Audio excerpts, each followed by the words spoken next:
In this video, we look at Bobby Dassey then and now. There's no way we can tell the story of Bobby Dassey without mentioning the American true crime documentary series Making a Murderer, which was written and directed by Laura Ricciardi and Mayra Damos. The two-season documentary followed the case of Steven Avery, the alleged murderer of Teresa Halbach. I was happy when I got out. I thought I was the happiest man on earth. After serving 18 years in prison for a crime he may not have committed, Avery was exonerated in 2003, only to be convicted again in 2007, alongside his nephew, Brendan Dassey. In today's video, we will be focusing on Brendan's brother, Bobby, who has recently been accused of being the main suspect of the murder. We will be looking at his life then and now. Point him out for the record. Please tell the judge where he's seated. He's right over there, to my right. Mr. Dassey, do you know where your uncle lived? Yes, he lived right next door to us.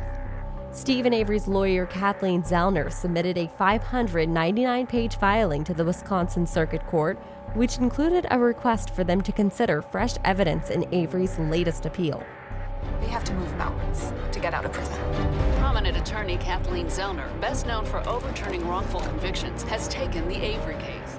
Zellner claims that the CD-ROM with data from the Dassey family computer does support the argument that Bobby Dassey lied in court. On the morning of Halbach's murder, Bobby Dassey said that he slept until the afternoon. Zellner claims that Dassey accessed the internet several times on that particular day and that he saw Halbach on the morning that she died. Essentially, she alleges that Bobby Dassey's testimony was false. Before we jump into the rest of the video, if you haven't subscribed already, make sure to do that. Like the video and turn on post notifications so you never miss any updates from us. Now, without further ado, let's get right into it. I can't think of a better way to introduce you guys to Bobby Dassey other than the Avery trial during which he was a witness. First introduced in season 1 of the documentary series, Bobby Dassey was called the key witness in Avery's case. That description would turn out to be true. You will get to know that later. Bobby testified for the prosecution and asserted that he had witnessed Teresa Halbach arrive on Avery's property, where he saw her taking photographs. Do you remember anything unusual that happened at about 2:30 that afternoon? A vehicle had drove up and started taking pictures of the van. This testimony was believed until attorney Kathleen Zellner came along. She made it clear that she would start following evidence and science, following it to wherever it took her. As of now, it seems that plan has taken her directly to Bobby Dassey. During the early stages of Avery's case, Bobby claimed that he had seen Halbach walking to Avery's trailer and that he never saw her leave the property. She started, before I got in the shower, she actually started walking over to Steven's trailer. According to attorney Kathleen Zellner, she believes Bobby's initial statement was a lie. She also has another affidavit from a different witness, which undermines the version of the story that Bobby told at trials. The witness in question is none other than Bobby's brother, Brian Dassey. And according to him, he claims that Bobby told him that he had seen Teresa Halbach leave Avery's salvage yard after finishing her photography job. Bobby Dassey was lying. I have an affidavit from another witness who says that Bobby Dassey told them Teresa left the property. I saw her leave. Quoting Brian himself, "I distinctly remember Bobby telling me Steven could not have killed her because I saw her leave the property on October 21st, 2005. It has been pointed out that Brian had mentioned this a couple of times during the trial, but neither the defense nor the prosecution called him to testify at Avery's trial. As if that wasn't enough to implicate Bobby Dassey, Zellner found a shred of rather dark evidence that was once discovered but got buried. Zellner is convinced Dassey lied in his testimony during Avery's trial, and with newly discovered evidence, it appears as though she's right. Zellner revealed that her law team had gotten access to the evidence from the hard drive of Bobby's computer. Bobby Dassey was re-interviewed, and Zellner's investigator said Dassey was a bit dazed when they mentioned the evidence discovered on his computer.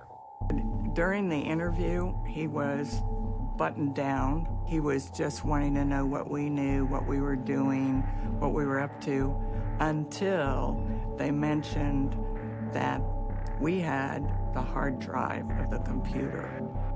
As I earlier mentioned, the evidence found on Bobby's computer isn't exactly new information. Back in 2006, the police had a search warrant and seized the computer.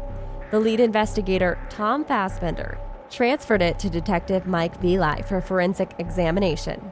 A test was carried on the computer, and paperwork of the test was revealed within Part 2 of the documentary, and it was detailed with disturbing and violent pornographic imagery, and search history was found.